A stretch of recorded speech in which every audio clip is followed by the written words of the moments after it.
अस्सलाम वालेकुम। Welcome to biochem ग्रू विद सहर। डियर स्टूडेंट्स, आज हमने क्लास 10th की बायो का chapter 2 that is human respiratory system start करना है। सबसे पहले हमें सेलुलर रिस्पायरेशन की टर्म का पता होना चाहिए। Cellular respiration is a process in which cell oxidized food and get energy. Cellular respiration वो अमल है जिसमें सेल क्या करते हैं, खुराक की ऑक्सीडेशन करवाते हैं। ऑक्सीडेशन का मतलब होता है एडिशन ऑफ ऑक्सीजन, ठीक है। फूड में ऑक्सीजन ऐड करवाते हैं और एनर्जी रिलीज होती है। फूड क्या है, ग्लूकोज C6H12O6, उसमें ऑक्सीजन ऐड होती है, एटीपी बनता है, कार्बन डाइऑक्साइड बनती है और वाटर। एटीपी क्या है, एडिनोसिन ट्राइफॉस्फेट, ये एनर्जी सेल है। इसका मतलब है अभी फूड में ऑक्सीजन ऐड होगी तो तभी एनर्जी बनेगी।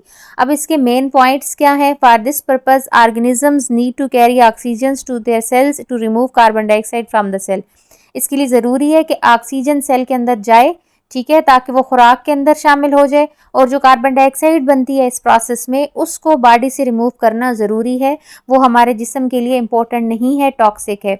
Cellular respiration is a chemical process. Chemical process कैसे, क्योंकि दो रिएक्टेंट्स है ना, ऑक्सीजन और ग्लूकोज, वो बना रहे हैं एटीपी और carbon dioxide. Cellular respiration take place inside every cell.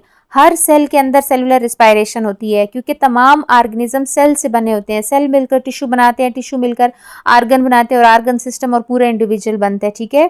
तो हर सेल को जिंदा रहने के लिए एनर्जी चाहिए ना, तो वो किसके ऊपर होती है, माइटोकॉन्ड्रिया के ऊपर। माइटोकॉन्ड्रिया ऑर्गेनेली पे सेलुलर रिस्पायरेशन होती है, ऑक्सीजन ऐड की जाती है और एनर्जी बनती है।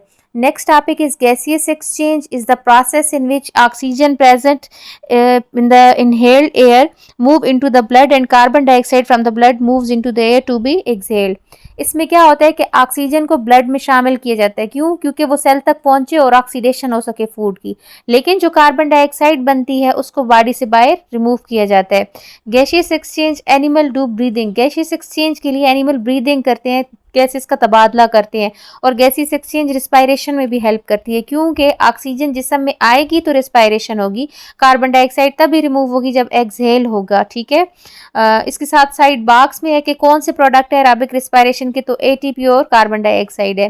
फिर ब्रीदिंग टर्म है, it is the process in which animal move air into the body. It is done to get oxygen and to release carbon dioxide.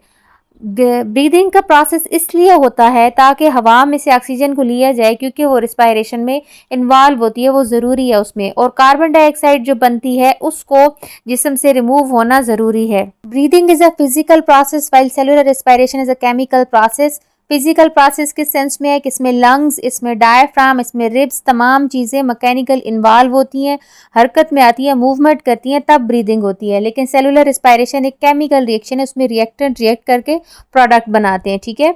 Breathing help in gaseous exchange. Breathing gaseous exchange में help करती है।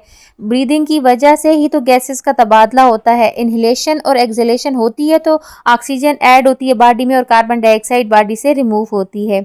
तो ये dear students, आज chapter 2 का पहला topic, इन 3 terms का concept clear होना लाजमी है, तब चैप्टर समझ में आएगा। स्टूडेंट्स, मेरे चैनल को सब्सक्राइब करें, वीडियो को लाइक करें, शेयर करें, ताकि मेरी हर वीडियो आप तक पहुंचती रहे।